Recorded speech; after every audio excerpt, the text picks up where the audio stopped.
Welcome to this video on piano exercises, the 8th video in the mechanics of practice section of the Desperate Pianist.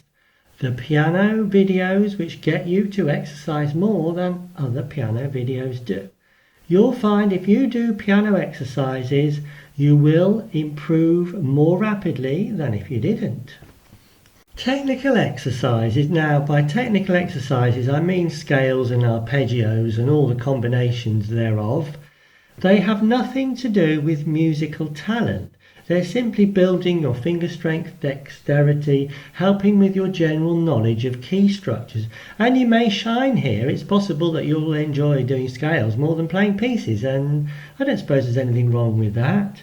Being told just to go away and practice your scales and arpeggios isn't very inspiring, to say the least, and it doesn't necessarily lead to the fastest progress. It's just something you do which is kind of irrelevant. It's good for you, definitely, but it's not necessarily focused, really, in most teaching, in my experience. It's good to do them. You can learn the keys and the music structure and also the feel of where the keys are with regards to the black and white notes. But you want to be pushing much harder for your dexterity if you can. So doing scales in thirds, for example, are much better for you because the opposing finger movements will strengthen your fingers faster.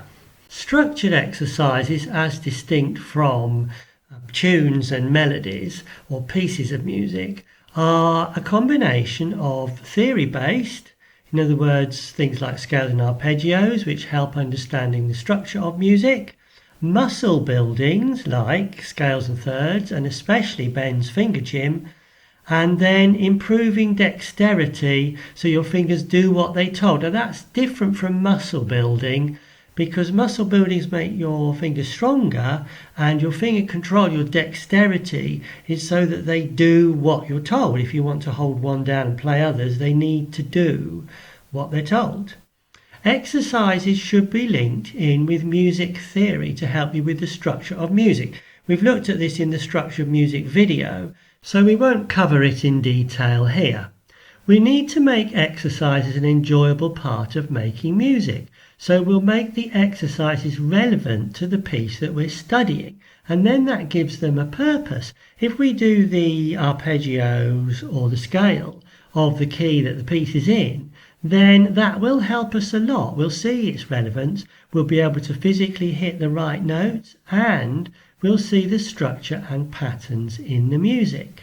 It is here that we must tackle the really important subject of the elimination of unnecessary tension in the whole body, shoulders, arms, wrists, hands, fingers, etc., etc. It's assumed you have attained the comfortable playing position. That'll help a lot with this. Have a look at the Get Ready video. And this is the best place when we're doing exercises to check on unnecessary tension, because you're not concentrating on the music, learning, or artistic impression. We're repeating actions and we can study what we're doing exactly. There has been and still is much debate about the position of your fingers on the keyboard when you're playing the piano, like the comfortable playing position. The best place to start is the shape of your hand when it has no tension in it. So if you let your arms and hands just dangle limply by your side and then bring your hand up with relaxing all the time, that is the position of your hand with no tension in it. Now, that's fairly flat, and it's probably better to curl your fingers, especially if you're getting collapsing finger joints. So you must curl your fingers until this doesn't happen. Curled fingers also present a smaller surface area on the key than a flat finger, so you have greater accuracy and fewer errors. A curled finger also has more leverage and control, so you can play faster.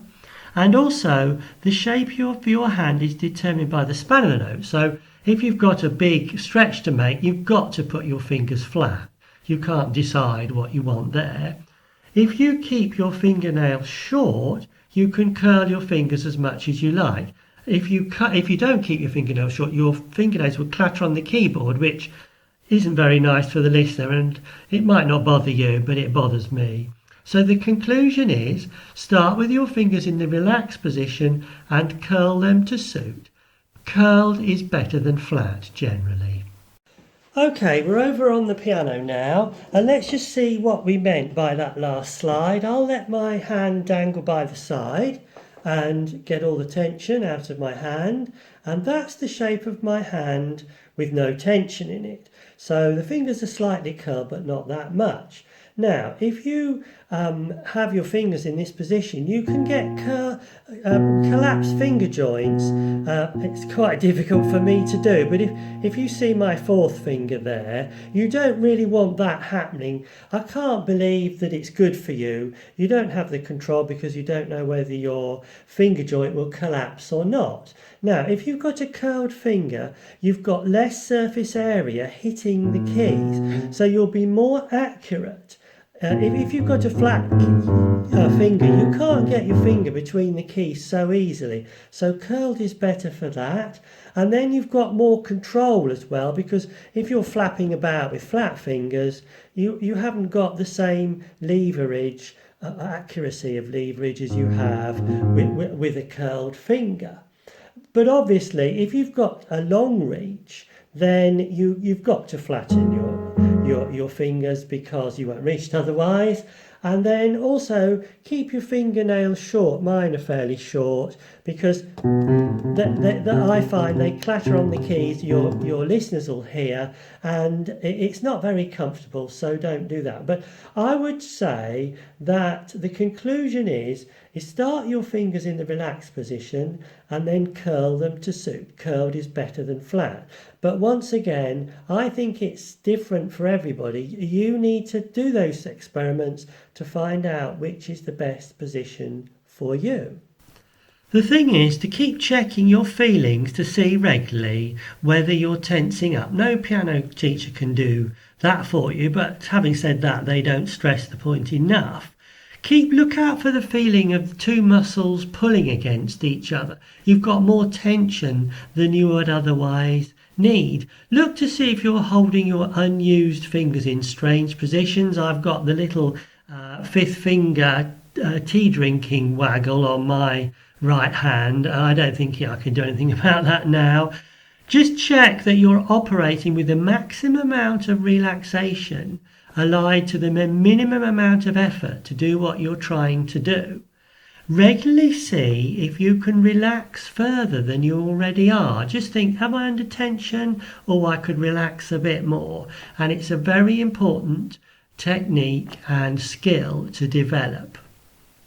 So in conclusion, you'll get less tired if your body is loose, is not under tension and not fighting against itself. You'll not be able to play at speed if some of your muscles are literally pulling you back. You can't play fast if some of your muscles are slowing you down. And also, you'll not achieve your full musical potential.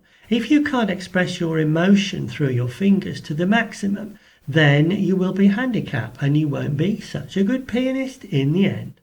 There's a lot of instruction on the usual exercises like scales, arpeggios, etc. So we'll concentrate more on the muscle building and finger control at Ben's Finger Gym, where the Desperate Pianist will get the most rapid improvement.